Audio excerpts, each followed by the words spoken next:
안녕하세요, IT 크리에이터 신났습니다. 오늘은 아이패드 에어 4세대 로즈골드, 거꾸로 들었네? 한 달 실사용 후기입니다. 색감이 정말 이쁘죠? 개인적으로 모든 전자기기가 보통 그러겠지만 특히나 태블릿은 그 사용 목적을 확실히 정한 후에 구매를 하셔야 된다고 생각을 해요. 그냥 남들이 아이패드 사니까? 그냥 애플 제품 사고 싶으니까? 이뻐 보여서? 그런 생각을 가지고 아이패드를 구매하시면 10중 8구 그냥 좀 큰 화면으로 볼 수 있는 유튜브 머신이 될 뿐이라고 생각을 해요. 물론 저도 아이패드로 유튜브를 보는 것이 상당히 훌륭하다고는 생각을 하지만요. 제 아이패드 사용 용도를 먼저 말씀드릴게요. 우선 저는 아이패드로 수업을 듣습니다. 줌을 켜가지고 줌 수업을 듣기도 하고요. 유료로 구매한 굿노트라는 어플을 통해서 수업을 필기하고 있기도 합니다. 다른 분들은 굿노트로 다이어리 꾸미기도 엄청 이쁘고 감성적이게 잘하시고 그러시던데 저는 글씨도 못 쓰고 그래서 아무리 이쁜 다이어리 양식 다운받아서 써보려고 해도 제 글씨로는 빼뚤빼뚤 쓰러진 다이어리 보면서 현타가 와서 금방 접게 되더라고요. 저는 개인적으로 아이패드로 다이어리 못 쓰겠어요. 그리고 이렇게 아이패드 전용 어도비 어플들이 많아서 저는 스냅 사진을 찍고 있는데 아이패드용 라이트룸과 포토샵, 포토샵 믹스, 픽스, 일러스트레이터 이런 것들로 사진을 보정하고 수정하고 있습니다. 제 유튜브 썸네일도 허접하긴 하지만 아이패드로 만들고 있는 거예요. 제 아이패드 활용은 이 정도가 될 것 같습니다. 너무 평범하죠? 막 뭔가 아이패드로 예술적인 것도 하고 그래야 될 텐데 말이에요. 학교에 작곡 전공하고 있는 후배가 있어서 아이패드로 작곡 어떻게 하는지 그런 거 좀 나와서 영상 같이 찍자고 얘기는 해도 계속해서 도망가고 있네요. 슬픕니다.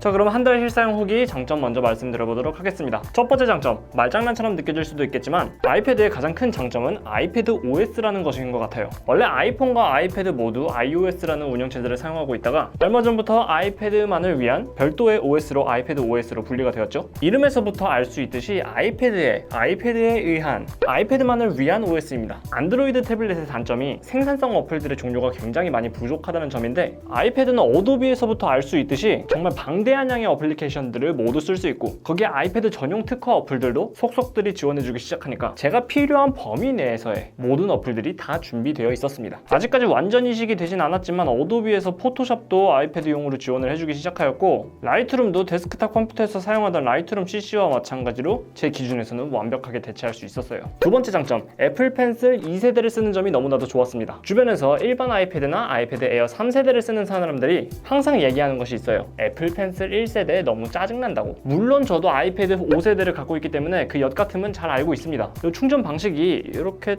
넣어서 아주 잠깐만 충전을 시켜도 바로 쓸 수 있긴 하지만 이게 상시 충전 방식이 아니다 보니까 충전을 까먹을 때가 있고 공교롭게도 꼭 제가 진짜로 필요할 때만 애플 펜슬이 배터리가 방전이 되어 있을 때가 많더라고요. 심지어 충전 방식도 너무 해괴해서 약간 부러질 걱정도 되고. 그런데 이번 아이패드 에어 4세대부터는 아이패드 프로에서 사용하던 애플 펜슬 2세대가 지원되기 시작하였고 프로와 동일한 방식으로 측면에 자석으로 부착하여서 충전하는 방식으로 변경되었습니다. 애플 펜슬을 수납하고 수납과 동시에 자동 페어링 그리고 충전까지 한꺼번에 되니까 애플 펜슬 1세대에서 뒷뚜껑을 뽑고 그걸 라이트닝 단자에 꼽고 그걸 빼고 다시 뒷뚜껑을 닫고 이러한 프로세스가 사라져서 너무나도 편리하고 펜의 수납까지 한 번에 해결이 되니까 이 부분에 있어서 소소하지만 가장 체감이 크게 된 부분이라고 생각을 해요. 세 번째 장점, 예전에 서피스 제품군들을 리뷰할 때 느낀 거지만 이 아이패드 폼팩터가 정말 가볍고 얇게 잘 만든 제품군이라고 생각을 해요. 미려하고 이쁩니다. 거기에 그동안 프로 디자인이 실버와 스페이스 그레이 색상만 선택 가능했던 것에 비해 이번 에어 4세대부터는 로즈골드나 스카이블루, 쌈무그린 같이 이런 애플 특유의 이쁜 색감들까지 출시가 되어서 선택지가 늘었죠. 소비자가 선택할 수 있는 컬러의 선택지가 늘어나고 심지어 그 색상들도 어느 하나 뺄 수 없이 이쁘다는 거. 이번 에어 4세대 색감 정말 잘 뽑았다고 생각을 해요. 그린 색상 가지고 쌈무다 뭐다 하지만 쌈무는 욕이 아니잖아요. 쌈무 요정 김채원 화이팅! 네 번째 장점, 에어라는 이름이 붙어있지만 성능은 에어처럼 가볍지 않다는 거 굉장히 좋습니다. AP 성능적인 측면에서 프로와 비교하여도 특별하게 부족하지 않은 성능을 갖고 있습니다. 제가 원래 아이패드 프로로 라이트룸 사진 렌더링 1000장, 2000장씩 하다가 에어로 렌더링 돌리면 조금 답답하지 않을까 그런 생각을 했었는데 애초에 아이패드 에어 4세대에 탑재된 A14 바이오닉도 성능이 다른 모바일 칩들에 비해 넘사벽급으로 좋기도 하고 그래서 특별히 부족함을 느끼지 못했습니다. 사진 렌더링은 별 차이를 못 느꼈는데 영상 렌더링 쪽에서 4K 렌더링은 조금 차이가 있긴 하더라고요. 아이패드 프로랑 살짝 프로에 비해 빠릿하지 못하다는 느낌은 받았는데 프로와의 가격 차이를 생각하다 보면 그리고 4K 편집을 누구나가 다 하는 게 아니다 보니까 에어도 충분히 합리적인 선택이라고 생각을 합니다. 이미 충분한 성능이니까요. 다섯 번째 장점, 이거는 코로나 시국 한정에서 특별한 장점이라고 생각을 하는데 페이스 아이디가 빠지고 터치 아이디가 들어갔다는 점입니다. 애플 자체적으로는 터치 아이디보다 페이스 아이디를 더 상위 레벨로 생각하는 것 같아요. 그런데 요즘은 바깥에서 무조건 마스크를 써야 하죠. 마스크 의무화도 되었으니까. 마스크를 끼고서는 페이스 아이디 굉장히 불편합니다. 뚫는 법들이 나오고 있다고는 해도 생얼굴로 하는 것보다 마스크를 쓰고서는 페이스 아이디 하는 게 불편하긴 해요. 그런데 아이패드 에어 4세대의 터치 아이디는 뭐 당연한 얘기지만 별도의 딜레이 없이 그냥 전원 버튼에 손가락만 갖다 대면 툭 하고 풀리니까 지금 시국 한정으로는 이 터치 아이디도 장점이라고 생각을 합니다. 프로보다 더 좋은 걸로요. 사실 근데 이런 장점 없어도 되니까 우리의 생활이 예전에 그 당연하다고 느꼈던 일상으로 얼른 돌아갈 수 있었으면 좋겠어요. 의뢰주분들 늘 감사합니다. 여섯 번째 장점, 아까 아이패드 에어로 사진 편집을 한다고 했는데 사진 보정을 할 때 중요한 것이 있죠. 디스플레이의 색 표현이나 품질인데 이 디스플레이의 품질이 정말로 좋습니다. 일반적으로 가정에서 사용하는 모니터가 24인치나 27인치 정도 되는 FHD 해상도이죠. 아이패드 에어 4세대는 그보다 훨씬 선명한 2360 곱하기 1460 IPS 디스플레이에 P3 색영역까지 지원을 합니다. 색영역, 색영역, 그리고 전면 라미네이팅 처리가 되어 있어서 디스플레이 일체감도 훌륭하고요. 이런 스펙적인 나열 빼고도 그냥 스냅 사진 작가가 보기에도 아이패드 에어 4세대 디스플레이는 작업용으로도 부족함 없을 정도로 훌륭하다는 것입니다. 자, 더 말할 것들이 너무나도 많지만 짜잘한 거 하나하나 다 얘기하면 오늘 하루 종일 끝나지 않을 것 같고, 그러니까 여기서 잠깐 멈추도록 하고 더 궁금한 점이 있으시면 댓글로 물어봐 주세요. 답변 드리도록 하겠습니다.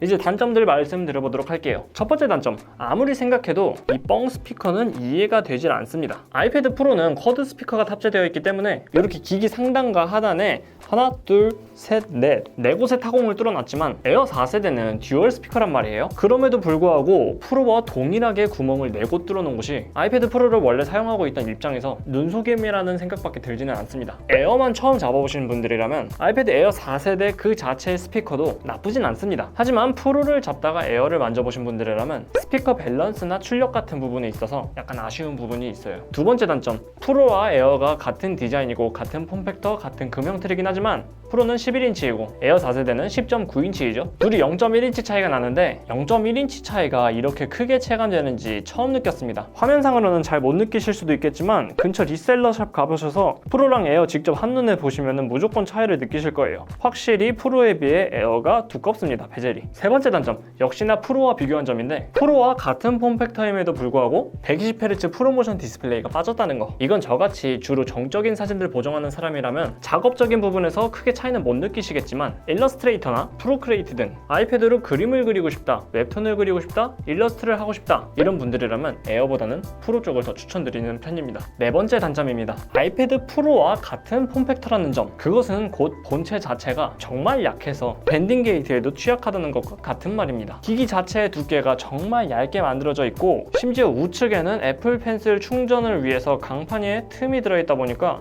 이쪽의 강성이 굉장히 약합니다. 저는 아직까지 그런 적은 없지만 가방에 넣고 그냥 나갔다가 그냥 밖에서 들어왔을 뿐인데도 아이패드가 휘어져 버렸다 그런 글들도 몇몇 보였어요. 온라인상에서의 불만 글들은 끝없이 재생산되기 때문에 전적으로 거기에 휘둘려서는 안 되겠지만 확실히 에어 본체의 강성은 예전에 쓰던 갤럭시 탭에 비해서 강하다고는 절대 느껴지지 못했기 때문에 조심해야 될 부분이라고 생각은 합니다. 다섯 번째 단점, 카툭튀가 약간 아쉽습니다. 사실 태블릿에서 카메라는 거의 없애지 못해 탑재한 수준이라고 생각을 하기도 하고 실제로 아이패드 미니 같은 기기들에서는 카툭튀가 없죠. 아이패드에서 카메라를 주력으로 사용하시는 분들은 거의 없을 거라고 생각을 해요. 그럼에도 불구하고 이 얇은 미려한 기기에 카툭튀는 확실히 아쉽습니다. 폴리오 케이스를 장착하면은 카툭튀가 커버가 되긴 하지만 케이스 없이는 덜컹덜컹거리기 때문에 작업을 하기가 힘든 그런 느낌이 들어버리거든요.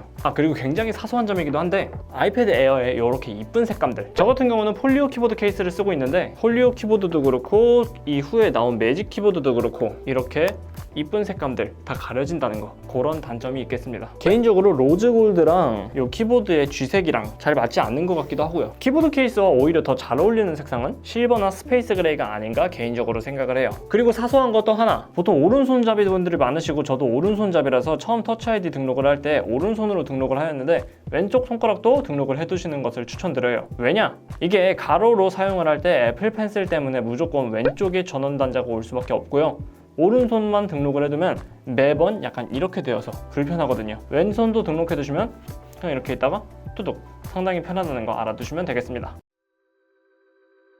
자, 오늘은 이렇게 해서 아이패드 에어 4세대 한 달 조금 넘게 실사용해보고 느꼈던 장점 6가지와 단점 5가지에 대해 이야기를 해봤습니다. 제가 사용하면서 느꼈던 점들, 굵직한 것들만 정리해서 말씀드린 거고요. 혹시나 더 궁금한 점이 있으시면 댓글 달아주시면 제가 경험했던 것들 답변 드리도록 하겠습니다. 영상이 도움이 되셨다면 좋아요와 구독, 알람 설정 부탁드립니다. 여러분들의 좋아요와 구독이 제 다음 컨텐츠 제작에 아주 큰 힘이 되거든요. 시청해주셔서 감사합니다. 지금까지 IT 크리에이터 시나스였습니다.